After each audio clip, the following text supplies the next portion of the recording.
Good afternoon, Saintlanders. How are you? We hope that you're well. I want to share with you a very personal thing. And I don't know, I'm not the most religious guy, the most whatever. And I say that without any sort of modesty or false modesty. I just don't. I'm not the, I'm not that guy in Saintlanders. But I've recently had a peculiar experience which reminds me of two other experiences, and I'm going to begin with the first. Some years ago, I went to visit my friend Louis in the Eastern Cape with my sons, and we caught the bus. And when we left by bus, after having been there for a few weeks,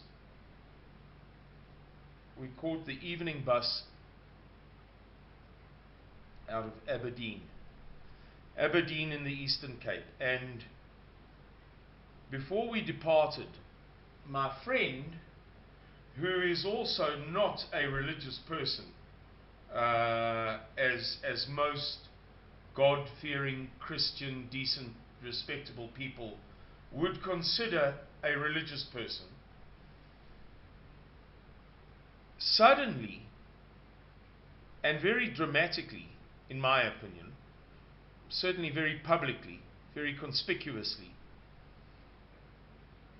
walked up to the bus, placed his hands on it, on the side of the bus, and began to pray fervently. And it was all a bit much for me, quite frankly.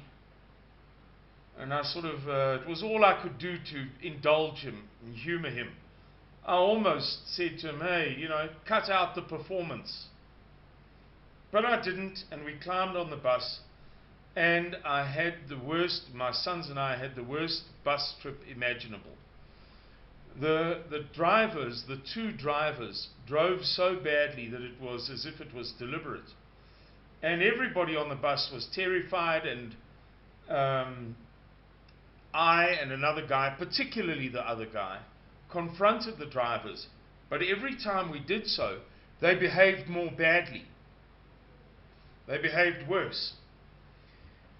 Veering all over the road, and when coming to bridges, heading for the guardrail of the bridge and just missing it by, it felt like centimeters, and driving in the middle of the road and taking corners at absurd speeds. I've ridden many buses, notably in Africa. I know about bad bus driving, trust me. And this was by far the most dangerous, terrible experience I'd ever had. So the other guy and I kind of withdrew a little bit. Everybody on the bus was in a state. I mean, it was just awful.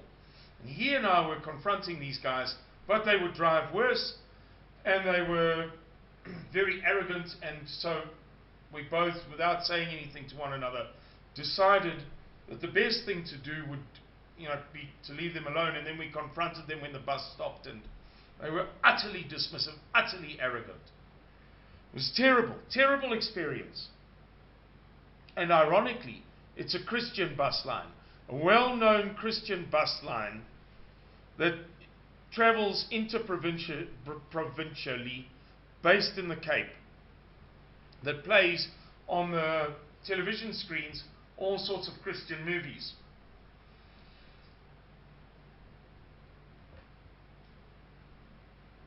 And a year later, my friend told me, I visited him a year later, I saw him again a year later,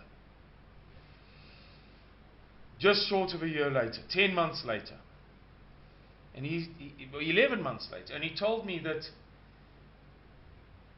he had a unique experience, an experience he'd never had before. As the bus arrived and we were putting the luggage into the compartment underneath, he'd had a sort of a vision, I suppose, that my sons and I would die on that bus journey.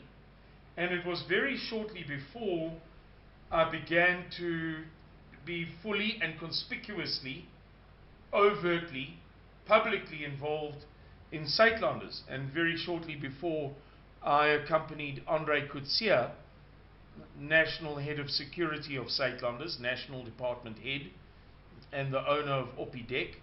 If you don't know him by his name, that's who we're talking about, the Head of Security and the owner of the Oppidek restaurant here in the Van der Kloof. And my friend, said to me that he had a unique experience, as I've just kind of described, completely unknown to him, that he saw absolutely clearly we would die that night on that bus. And that is what prompted him to do something that he wouldn't usually do. You know, all very publicly praying fervently on the side of the bus. He said there was no way out for him. And he said he was so embarrassed, but so overwhelmed by the experience, that he didn't tell me at the time, or subsequently on the phone, for a year. He said to me, it's taken me a year to be able to say this to you. He said, I still feel, you know, like a fool. But that's what happened. He didn't know that we'd had that terrible journey. And so in response to his kind of revelation of what had prompted that behavior, what happened to him that day, that night, it was a late bus, I said to him, well, you won't believe how we didn't die on that bus that night, or perhaps not die, but how we didn't have a serious accident, I don't know. I've never, in Tanzania, in Kenya, in Ethiopia, in Uganda, you name it, I've never. Mozambique, on the Beira Chimoyo Road, nothing came close to it. Some months ago, two ladies, not really Suidlanders, relatives of a Suidlander, a very good Suidlander, very good man, came to Van der Kloof, and these ladies allegedly have some sort of prophetic gift. And they shared with me a number of prophecies, dozens, scores, the score of course being 20. I'm sorry if it sounds patronizing or condescending when I explain words that I use in English, but I'm very, very conscious of the fact that there are many non-English first language speakers who watch these videos, so it always seems to me to be the right thing to do, and I hope it doesn't come across the wrong way. Anyway, so a score being 20. Scores of these visions, these words, what have you, and some people told me afterwards, it's dis waarsêery, it's familial spirits, etc., which is fine. At least one of the people who criticized those visions is somebody for whom I have a very soft spot, a great deal of sincere affection. So ma'am, please don't be offended by the way that I'm telling this story, but you and others were very critical. But I said to people that although some of those visions or prophecies didn't come true as and when they were meant to do, some of them were so uncannily accurate that I myself am very, very, very hesitant, not even to criticize, but to second guess those words that we Suidlanders were given.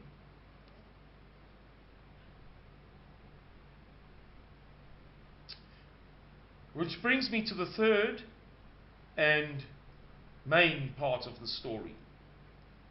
I don't know, but I'm doing this not because I think that I'm the right person to do this. I feel, for whatever it's worth, and if it's worth nothing to some of you, or to all of you, that's okay. It's not the end of the world, but I feel as if I should share this with you. Once before in my life, and only once before, and by the way, Mr. Miller is the only person who knows this story.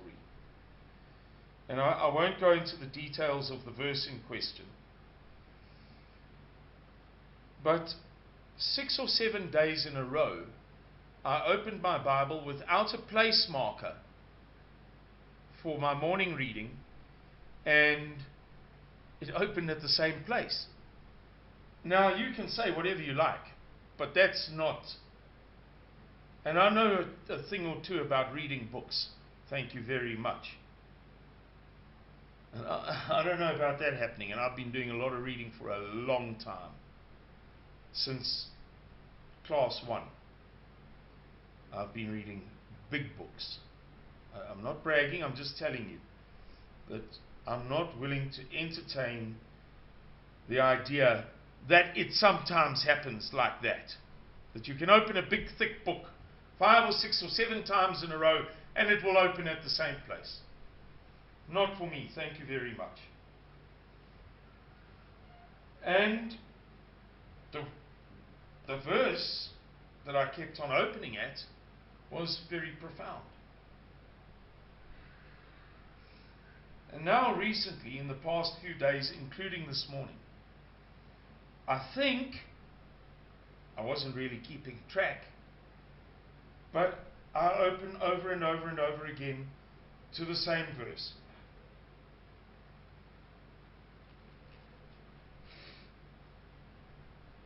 And every time I read it, I can't go beyond it. Or verses.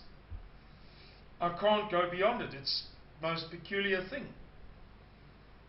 I try to read further, because I keep on reading the same thing. So let's move on to something new. And I don't know. But I just can't. Or I haven't been able to. And this connects to some incidents recently in which some people insolently, in an insolent manner,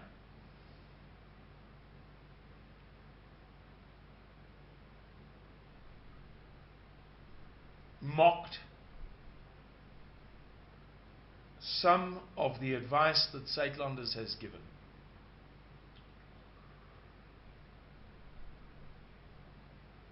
And it seems to me that the right thing to do is to share this with you. I'm becoming more reluctant about this as we go on. I'd actually like to stop. Let's cut to the chase then. This is from the book of Ezekiel, chapter 12, verse 17. And the title, I'm reading from a New King James Version. And the title is Judgment Not Postponed.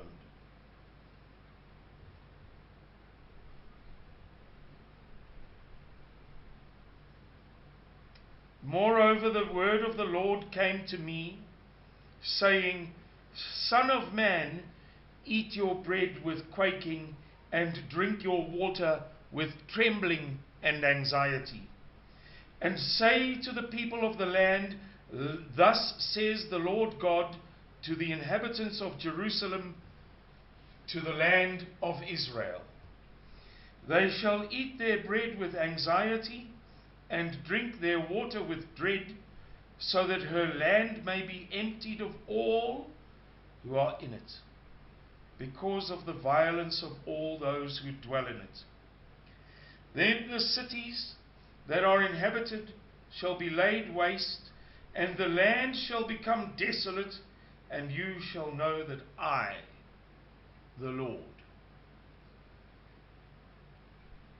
And the word of the Lord came to me, saying, Son of man, what is this proverb you have about the land of Israel, which says, The days are prolonged, and every vision fails. Tell them therefore, thus says the Lord God, I will lay this proverb to rest, and they shall no more use it as a proverb in Israel, but say to them, the days are at hand, and the fulfillment of every vision. For no more shall there be any false vision or flattering divination within the house of Israel. For I, the Lord, I speak, and the word which I speak will come to pass. It will no more be postponed, for in your days, O rebellious house, I will say the word and perform it, says the Lord God. Again the word of the Lord came to me, saying, Son of man, look, the house of Israel is saying, the vision that he sees is for many days from now. And he prophesies of times far off. Therefore say to them, thus says the Lord, none of my words will be postponed any more, but the word which I speak will be done, says the Lord God. That is that final portion. That last verse is verse 28. So verses 17 to 28 of chapter 12 of the book of Ezekiel. And then it goes on to speak about foolish prophets, and I don't know, but perhaps one day we will do that. We will address that. Who knows? So for whatever that is worth, ladies and gentlemen, far be it from me to masquerade as, to pretend to be, to hold out as the legal term goes, to hold out as a prophet.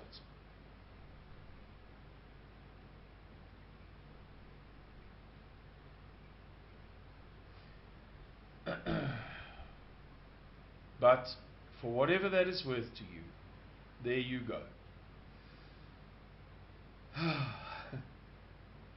Guys, thank you for listening to this long video, watching this long video. We wish you nothing but the best. And let's see, time will tell. It is in the hands of the Lord how things will progress and proceed in this country. But one thing is certain, and one thing cannot be disputed by anybody who has their own ideas about the Lord's prophecies, who has their own ideas about non-biblical prophecies, modern prophecies, who has their own ideas about this persuasion and that church and that dogma and the other doctrine. There is one thing that cannot be disputed, and that is that our country is on a slippery slope. And there are many things occurring now which were aforetold a long time ago, and which very few people believed would ever transpire, let's say 25, 20, 15, 30 years, 40 years ago. That much you can't dispute. End of story. And klaar gelag. Alright guys, let's leave it at that. Thank you very much for watching. Bye bye.